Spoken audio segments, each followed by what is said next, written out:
Remember, in this chapter, we are dealing with empires and the formation of some of the early empires.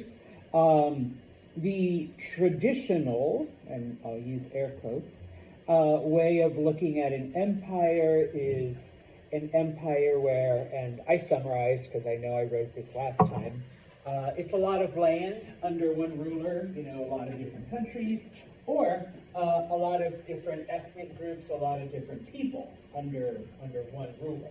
And so we are looking at that as we examine both Assyria and Persia. Okay? But remember, and we will get to maybe one or two of these today, empires can also be like one language that, kind of influences other groups. So not necessarily under one ruler, but a language that has an influence. Also certain cultural aspects that spread into different areas. We will look at one particular trade empire where it isn't so much you're interested in acquiring land or you're interested in spreading your culture, but you just want to make money. And so you make, contacts and you expand into areas where you can buy and sell. And then finally, we will look at, because it can also be via a religion, okay? We have empires. And so last time we talked about Persia. Remember, the Persians come, from a mix of the people that are in modern-day Iran and the Aryans, who were the Central Asian tribe that, also settled in India, but a group of them settled in Iran. They come together, and then at some point you have the Medes and the Persians. The Medes are the ruling class, the Persians are the underclass.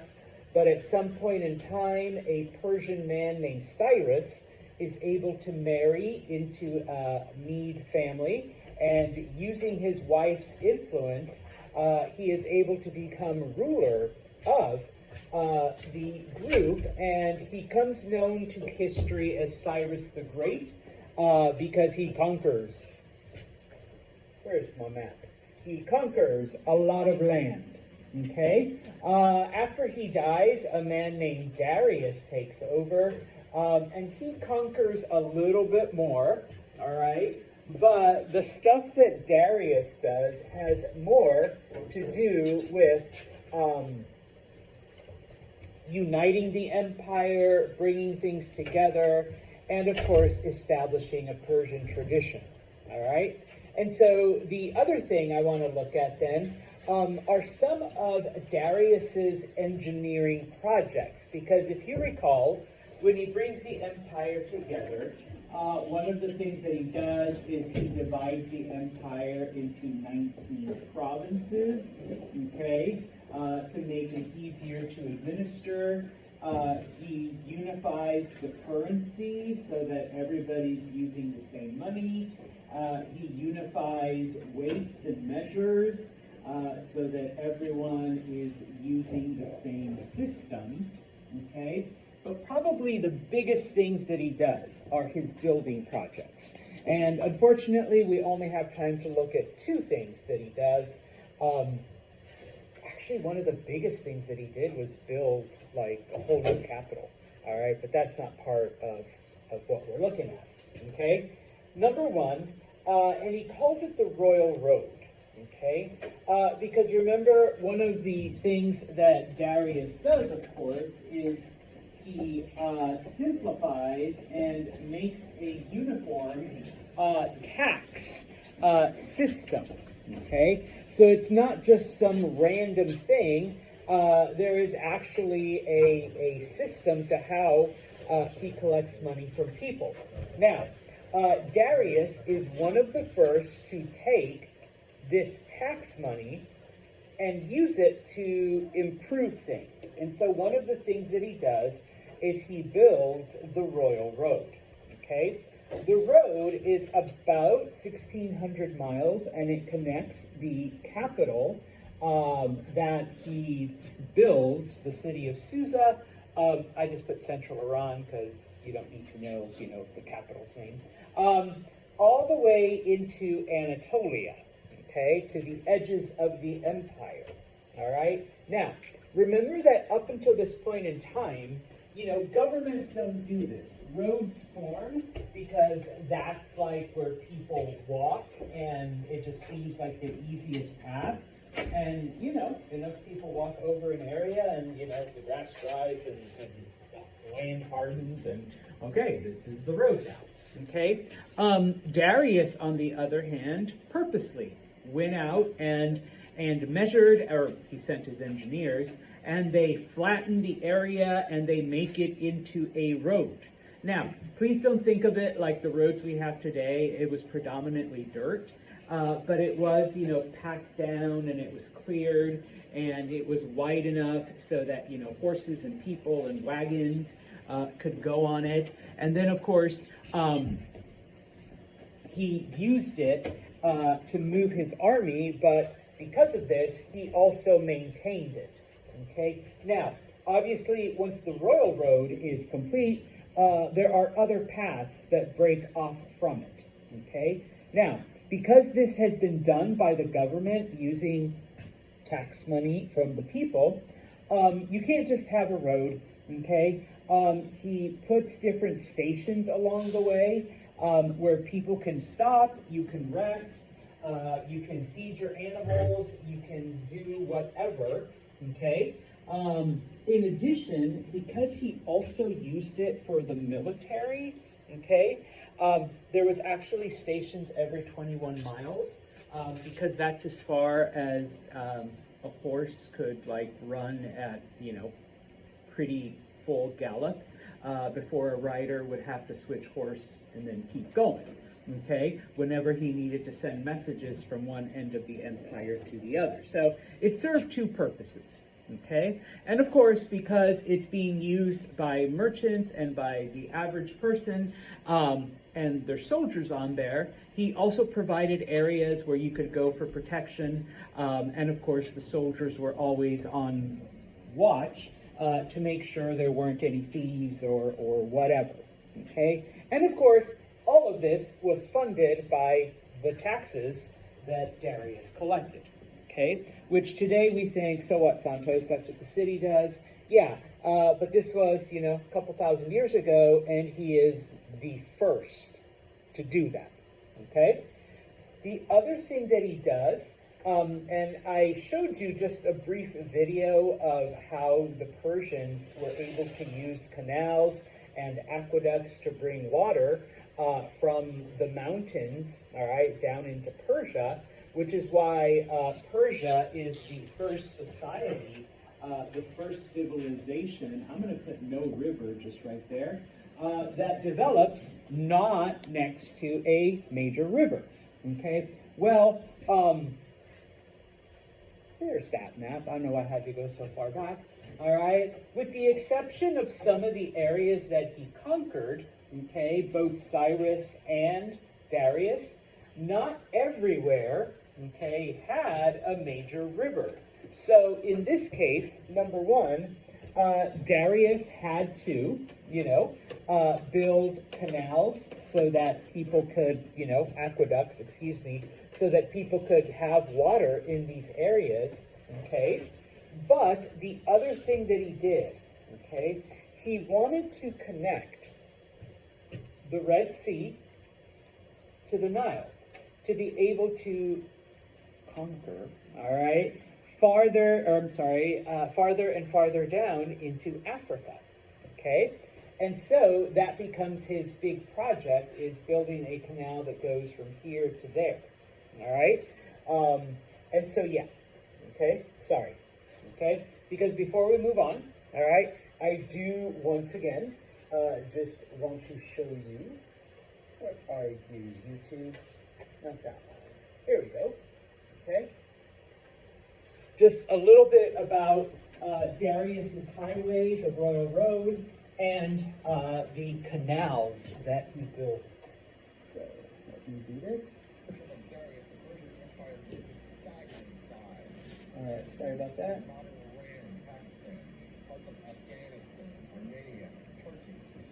Egypt, Lebanon, Jordan, Palestine, parts of Central Asia, all the way to northern India.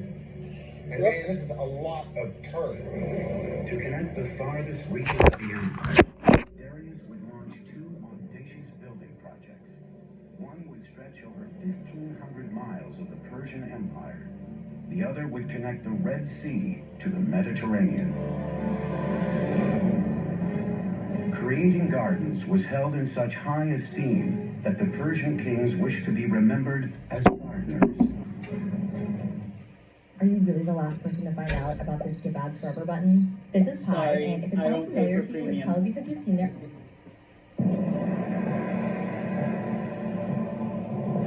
Under the rule of Darius the Great, the Persian Empire grew to staggering proportions.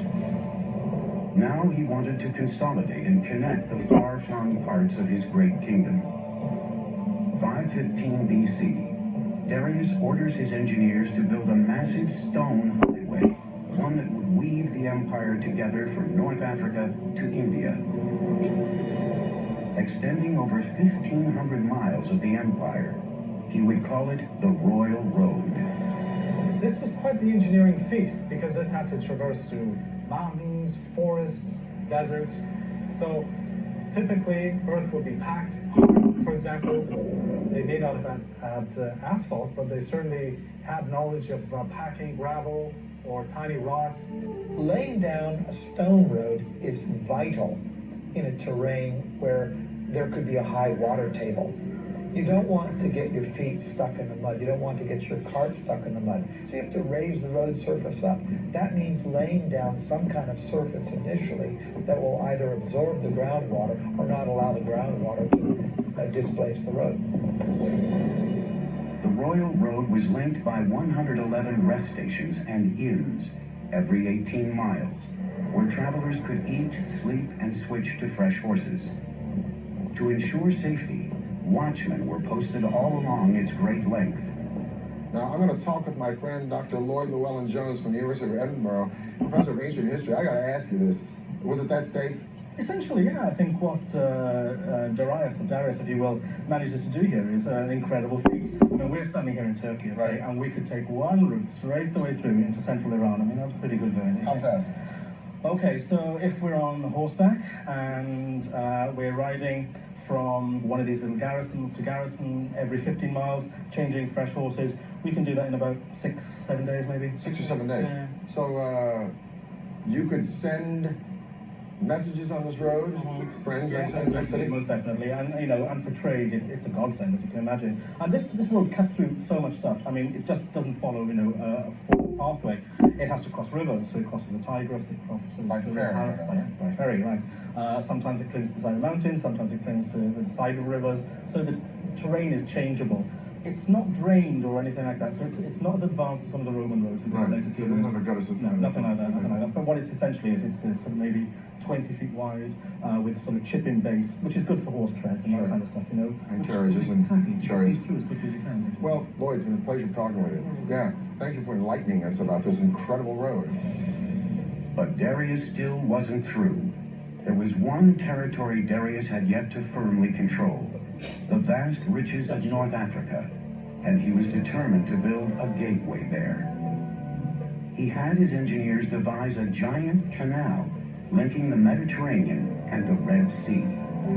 Everyone has heard of the Suez Canal, but how many have heard of Darius's canal? What Darius did was build an east-west canal that was 130 miles long. With the Persian knowledge of hydrology, Darius's engineers used digging tools made of bronze and iron to first open the canal, then clear any blown sand and line it with stone ready for his ships to sail. It would take 7 years to complete the 130-mile-long waterway, with a massive labor force of Egyptian stone cutters and canal builders. Parts of the canal between the Nile and the Red Sea were actually not waterways, but just points along which the ships could be dragged until they reached another deeper portion where they could again sail their course. Darius says, I, Darius, King of Kings, conqueror of Egypt, built this canal.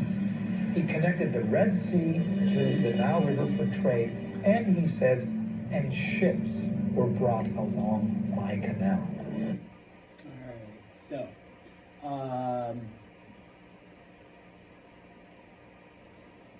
now, okay, in this case, before we move on, because it is important with the next thing, all right, the Persians do end up conquering, all right, pretty far west. They encounter the Greeks, all right, different Greek city-states. Now, I'll talk about this in a few minutes. The Greeks didn't just stay where, you know, Greece is today, but they also established cities on the western part of Anatolia. And when both Cyrus and Darius came and conquered them, obviously they offered them the same, you know, deal as everybody else. Just pledge your loyalty, you'll be a part of our empire, etc. But unlike the other people that the Persians conquered, the Greeks said no. And they fought back. Okay? And so this, okay, is the beginning of their death. Okay? And so, just to kind of finish off, all right, Persia, well, not completely, because the Persians don't disappear. They just change, all right, according to the different groups that take over, okay? Remember that the original Persians were nomadic, okay? And then, of course, after the Aryan invasions and after Cyrus brings them all together, okay, yes, they do conquer, they expand, they have this huge empire, and part of that, of course, is these massive building projects, all right? Like I said, can't get too much into it, but they do build a lot of cities.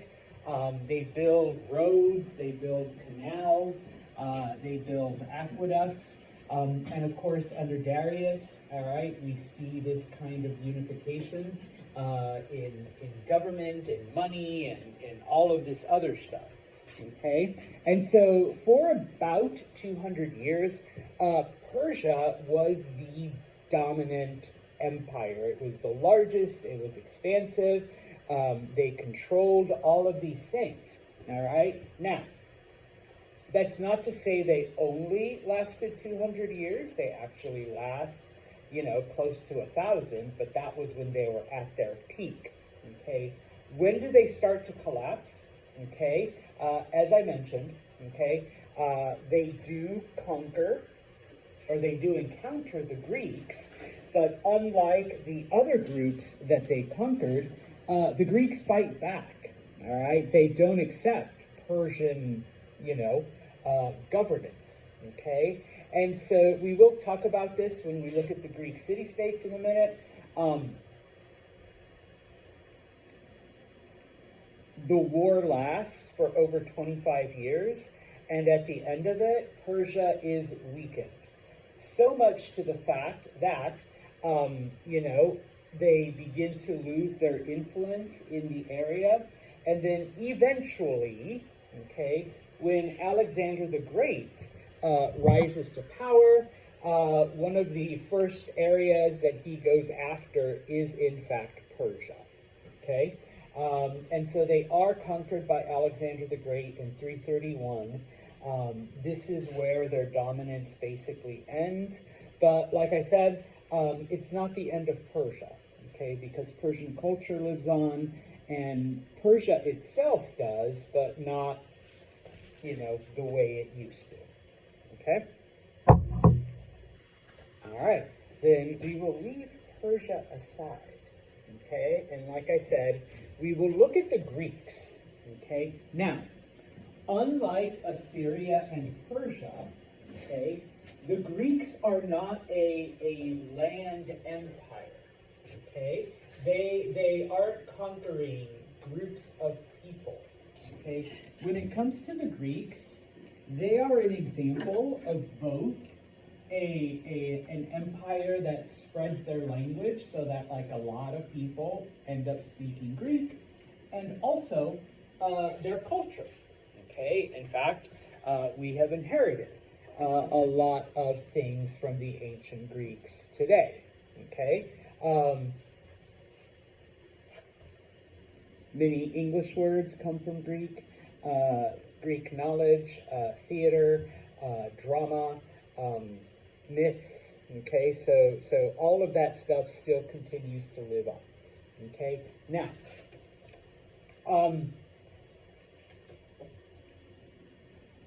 The Greeks developed their society, once again, in a similar way to the other groups that we've looked at, but they stop at the city level, okay? They never come together. In fact, Greece isn't unified ever.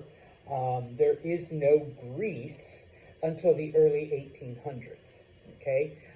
Before that, they were individual city-states, and then, of course, they do get conquered by other groups, so they are kind of forced to come together, but they're brought together by outsiders, okay? It's not themselves that unify, okay? Also remember, and we've talked about this a few times, Greek land wasn't so much, as good for farming and other things, okay? And the geography of Greece kind of kept the cities isolated, all right? And so because of this, all right, that's another factor to why these cities don't unify, all right? I promise I'll come back. I just need to go back to, unless I have a better map, okay? Okay, this is what we consider Greece today, okay?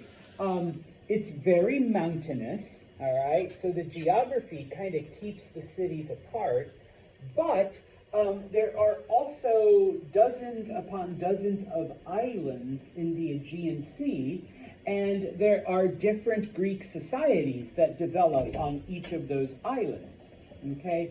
And then, of course, the Greeks also settle the western part of Anatolia, okay? So, these early Greek cities are separated by geography, by mountains.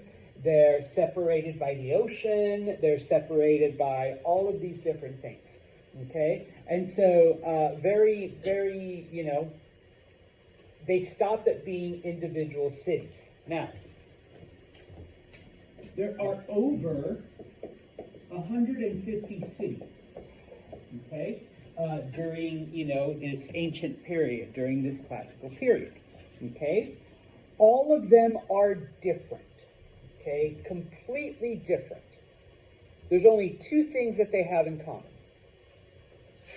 Their language, they all speak Greek, and if you want to say culture, you can say culture, but specifically their religion, all right? They all worship the same Greek gods, they have the same Greek pantheon, they have many of the same festivals, but that's it, okay?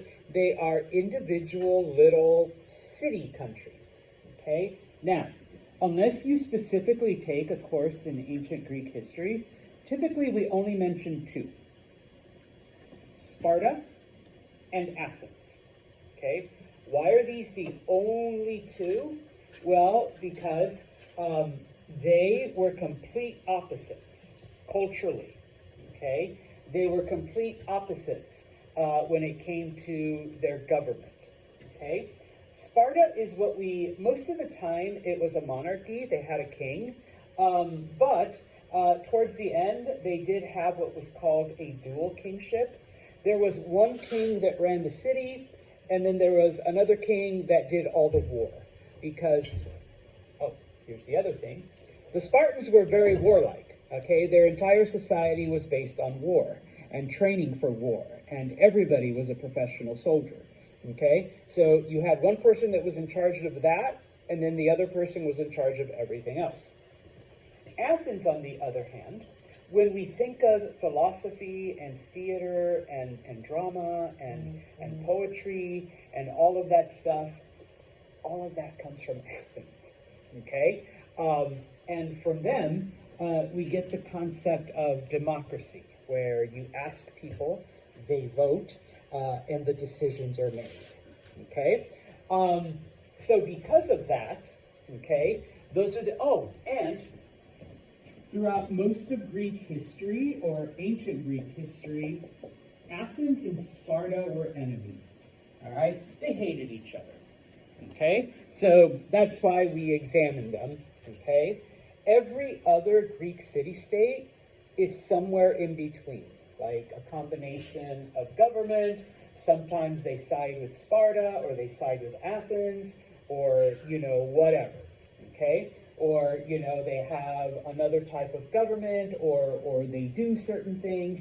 But these are the two that we typically examine, okay? But once again, despite those differences, okay, they spoke the same language, they believed in the same gods, they believed in the same religion, okay? And so once again, the map. Where are you? Here is Athens, okay? And here is Sparta, all right? It does give you the name of a couple other Greek city-states, but like I said, you don't really need to know those names. I mean, if you want to know, yeah, there's Corinth, there's Delphi, there's Ephesus, go ahead. But if you do take like a Greek history class, ancient Greek, then yeah, you will learn more of them. Otherwise, Sparta, Athens. Enemies, they hate each other, complete opposites. Those are typically the two that we look at. Okay? Now, as I mentioned, okay, at some point the Persians arrive in Anatolia, they encounter the Greek city-states, they conquer them, and they offer them the same deal that they offered every other group that they conquered. The Greeks say no, and they actually fight back. Okay? Now, of course, the Greeks in Anatolia are really no match for the Persians. Okay? I mean, they've conquered everything from Turkey all the way to India and into Egypt. And so these Greek city-states really have no hope of holding out against, this massive Persian army. So what they do, and I promise I'll come back, what they do is they send a message to their cousins on the mainland, okay, and they say, help. We need help to fight the Persians, okay? There is no way we're going to last long against them. And so the Greeks on the mainland, Sparta and Athens and Ephesus and Corinth, and they all send help, all right? And of course, the Persians are having a hard time putting down this rebellion. Darius is the king, and he realizes the only way we're going to be able to conquer these Greek cities is to cut off the help that they're getting from the mainland, from the main Greek city-states, from Athens and Sparta and all of them. Okay? And so this is the beginning of the Greek and Persian wars that last for, they're not constantly fighting for 25 years, but it lasts about 25 years. Okay? Once again, because this is only History 101, we can't get into all the things, all the battles, all the wars, all the little intrigue. And as usual, Mr. Santos doesn't ask you to memorize a whole lot of battles or a lot of dates. Battle of Kadesh, Battle of Megiddo, okay, you had to remember 2 battles. I'm going to ask you to remember 3 battles of the Greek and Persian wars, okay? The first one, you don't even need to remember the date, all right? 490 BCE, the Battle of Marathon, okay? Darius decides to invade Greece itself, okay? And it's the Athenians, it's the Athenian army that encounters the Persians, okay? Depending on which account you read, the Persians outnumbered them 2-1, 5-1, 10-1, okay? Whichever account you think makes the Greeks look awesome, all right? But against all odds is the point. the Athenians are able to defeat the Persians, okay, which wasn't expected. All right? Now, because of this, the Persians realize that they're going to have to rethink this plan. All right? And so they actually leave Greece for the next 10 years. Okay? So yay! All right? We beat them back. Okay? So, Battle of Marathon, Athens wins. The result is the Persians leave for 10 years. Don't worry, they'll come back. All right? But they leave for 10 years. Now, just as a little aside, okay, if we have any runners, any track people in here, what is a marathon?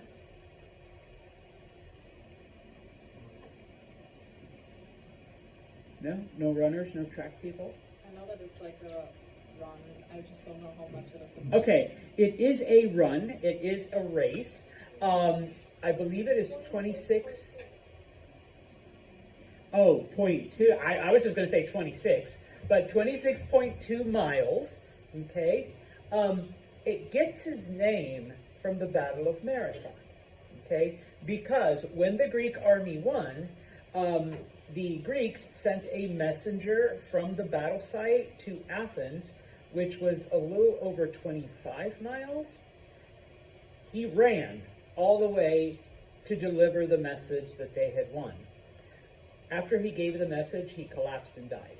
Okay, because you try running a marathon with no training. All right, yeah, I know I'm dying after mile 2, probably.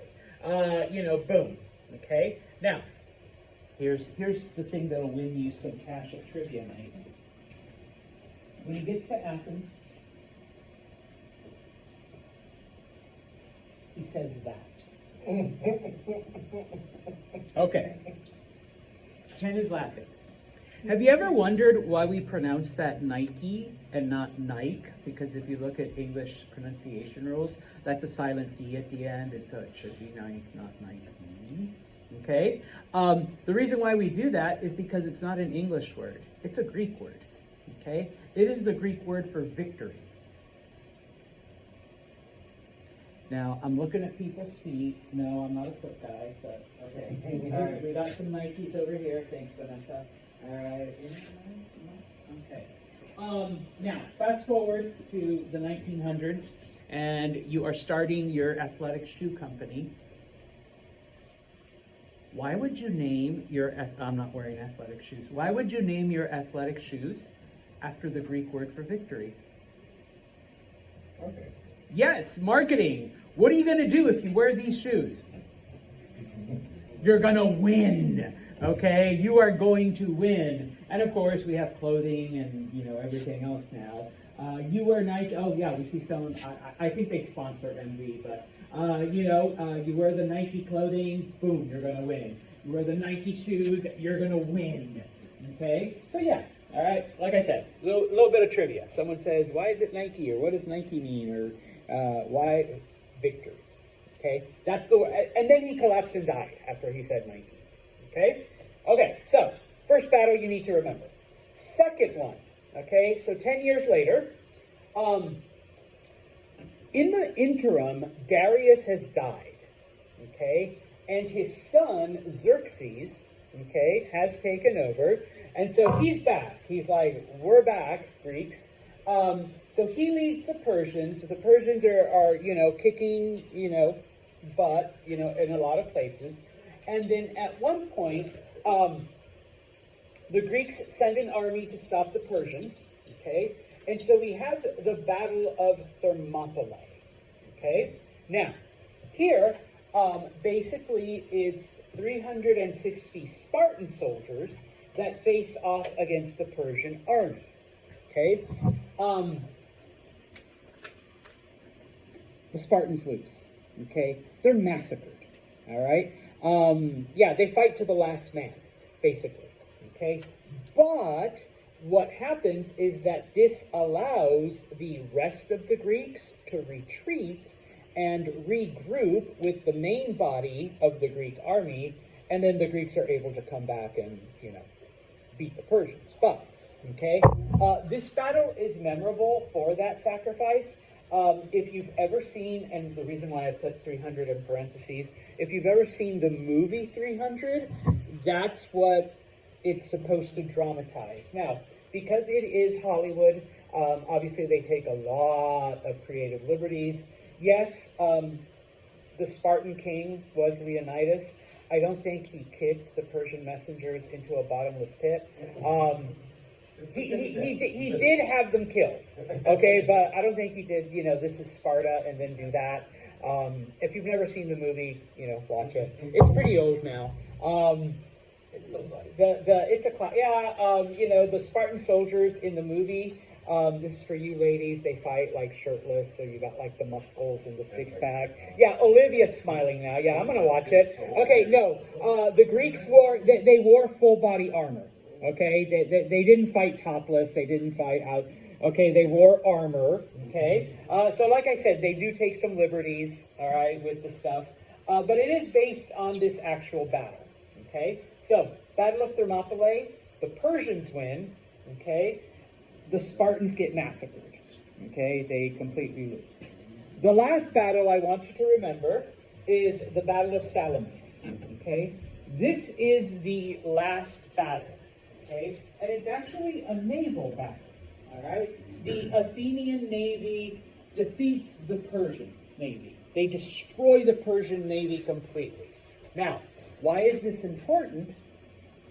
Is because in order to do this, to invade Greece, the Persians need their navy.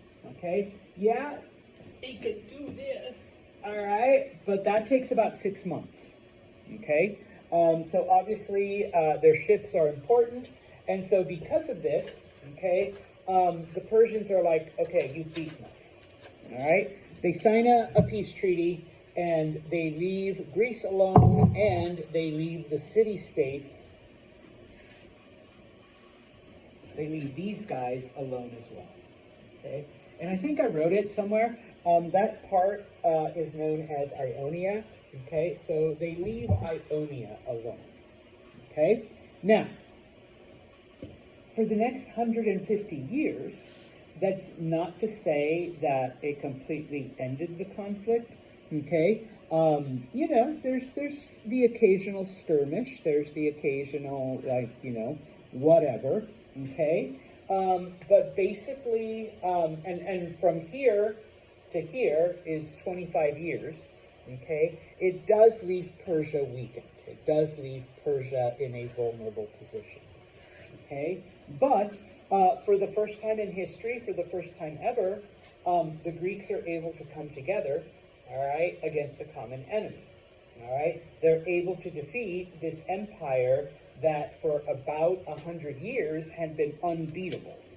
Okay, so they accomplished something pretty good. Okay.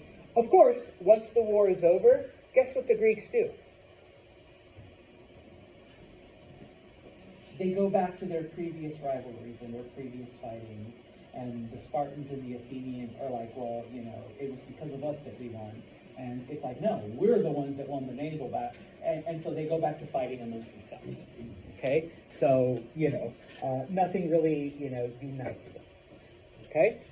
So, the next empire I want to look at, and this one, okay, is a trade empire.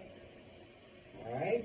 Now, even though it is a trade empire, they do contribute something really, really, really important to history.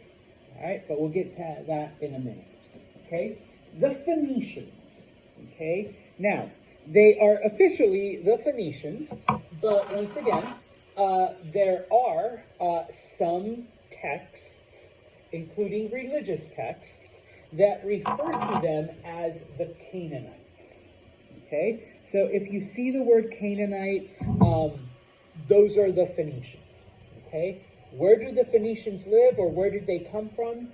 Basically, if you look at a map in modern-day Lebanon, which is just north of modern-day Israel, that's where the Phoenicians are from, number one. Number two, the word Phoenician is a Greek word because when the Greeks encountered them, they referred to them as the purple people. Okay? Why were they the purple people? Okay? No, they didn't have purple skin or purple faces. Okay? But they had discovered indigo, which is a plant that can be used for dyes. Okay? Back then, the color purple was the color of royalty. Okay? Clothing was like black, maybe some grays, okay? Nothing fancy like blue, all right? Sorry, Aiden, all right? Definitely nothing like the blue and orange and plaid you got going there, okay? If you wanted people to think that you were wealthy and higher status, and you didn't just wear plain, well, they didn't even have green or blue, so, blacks and grays, okay, your clothes was dyed. And because purple was the color of royalty, typically only royal people wore purple garments. Well, now you have this society where they know how to make that purple color, okay? And because wearing purple, people thought, ooh, you must be really fancy because you're wearing purple, okay? It became pretty valuable, all right? And so the Phoenicians were able to trade with others,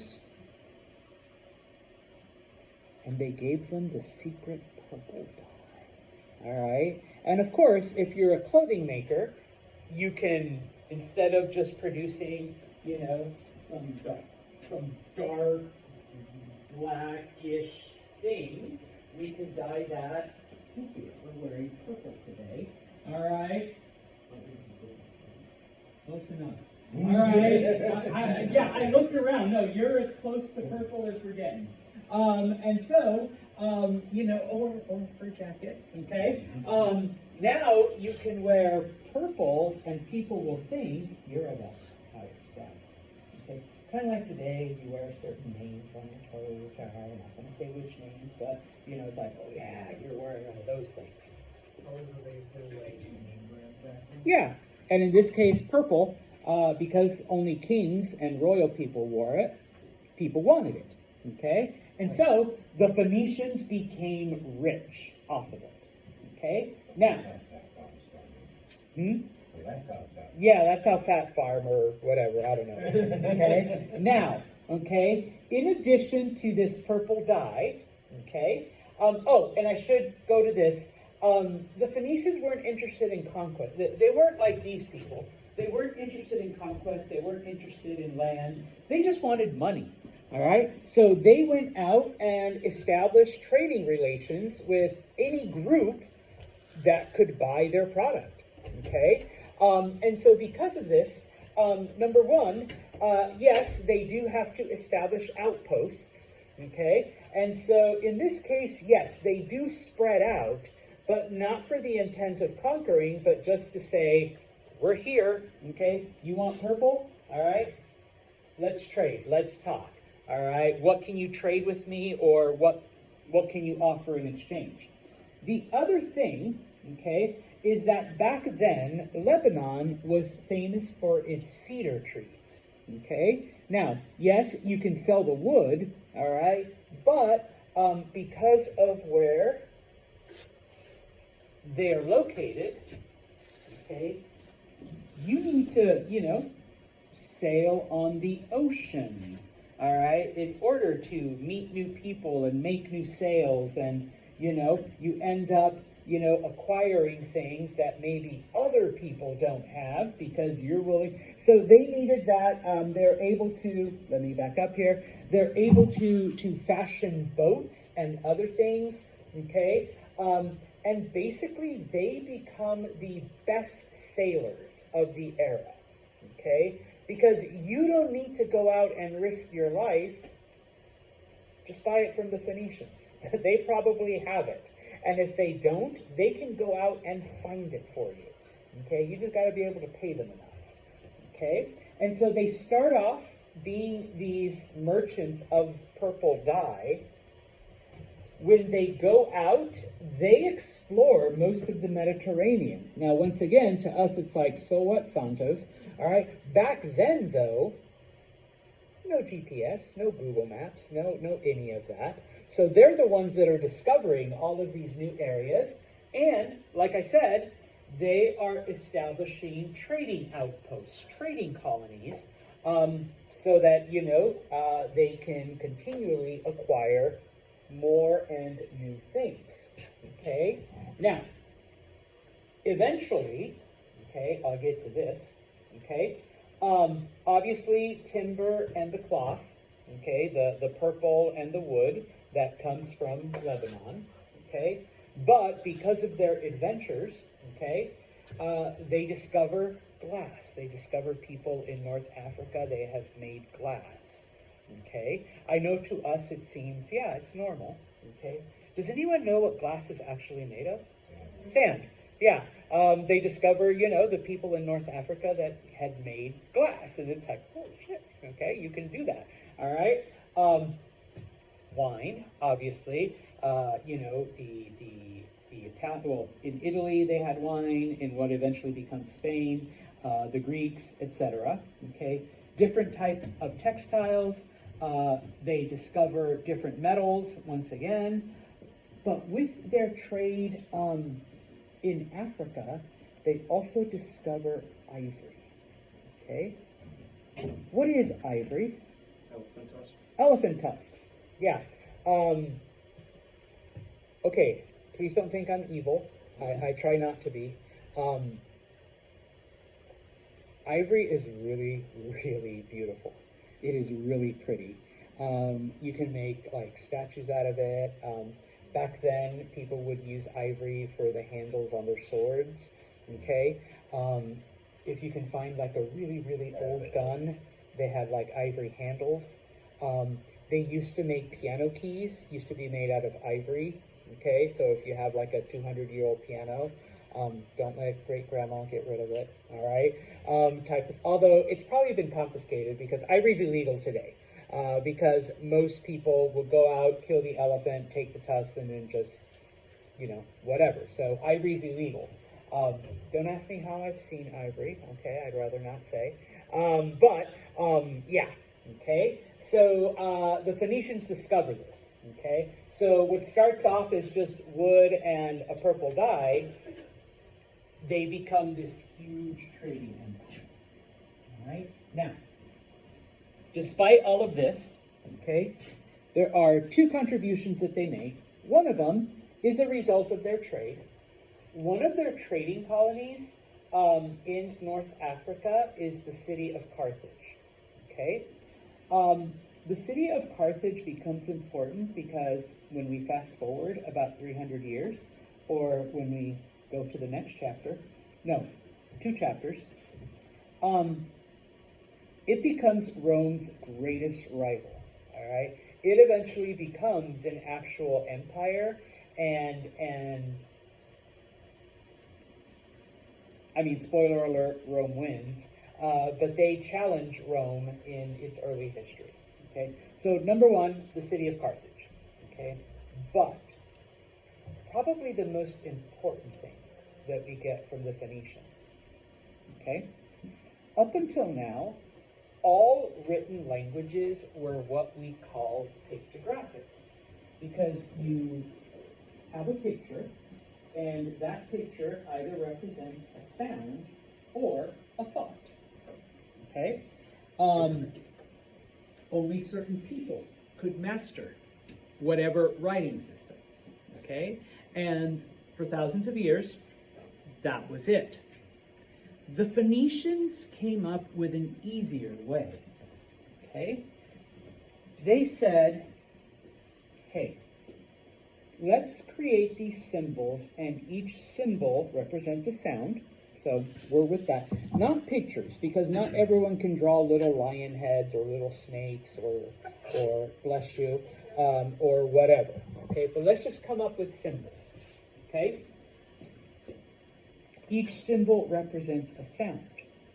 When we put the symbols together, different sounds, that'll make a word, okay? So, these 3 lines, because that's all an N is this sound, okay? That will represent that sound. Oh, but if we put the 3 lines like this, because when you think about it, that's all a K is, okay? It's going to be k, that sound, okay? And when you put the different sounds together, you get a word, all right? The Phoenicians came up with a system of 22 sounds, 22 symbols, that when you arrange them in different order, you get words, okay? We call those letters today. So the Phoenicians were the ones that came up with an alphabet-based writing system. No longer am I drawing a little snake with a happy face, or that's a sad face, and a lion. Trust me, that's a lion's head. Okay? More like a sea monster, but whatever. Okay? Now I'm just making these really easy to draw symbols, and each symbol represents a sound, so no more, okay, is Santos, are we talking about sadness? Is that an actual sad face? Is that like, misery? Is that, no more trying to decipher what the sad face means, okay? And so, this system is known as a phonetic system, okay? I'm a word nerd, so to me this is like awesome, okay? Guess where we get the word phonetic from? Phoenician, phonetic, okay? This makes it really easy for more than just scribes to figure out how to write, okay? 22 symbols. How many symbols in English, or I guess in the Western alphabet? 26, okay? Spanish has 27, all right? German? 26 also, okay. So that weird B isn't like anymore? No, we do have it. It's an S. Well, yeah. But it's not like part of the alphabet. Okay, Like all right. we still have 26. All right, no problem. I thought it was a separate letter. Okay, so you don't really need scribes anymore. You just need someone who can remember 22 symbols, okay, 22 letters, and know how to put them in the right combinations, which is a lot easier than having to remember all of that, okay? This is the Phoenician alphabet. Please don't try to be like, oh my God, I can write in Phoenician now, okay? Because kind of like hieroglyphics, all right, this is the closest English sound, all right? So just drawing something like that was like a P. Drawing this weird looking, I don't know, like a flag was a sound, okay? A flag with a bent pole was a B sound, okay? Now, every now and then, people can catch this. What is missing from this? So I like you, Seth. Vowels. Most ancient languages, most ancient alphabets did not have vowels written in, okay? Today, like Hebrew, doesn't have vowels, because Hebrew's been around for thousands of years, okay? It was just assumed that you would make the sound by the consonants, okay? So, if you write something like, I guess I could do, oh God, I can't even do it right now. But if you've ever seen like personalized license plates and you have to kind of figure out, because you only have like 2 or 3 letters. So yeah, that's what they figured would just happen. Okay? So, they're a trade empire, number 1. But despite the fact that they traded and bought and sold and had all of that good stuff, their greatest contribution, city of Carthage, and an alphabet-based writing system. If you want to say phonetic, I'll really be impressed, but alphabet-based, okay?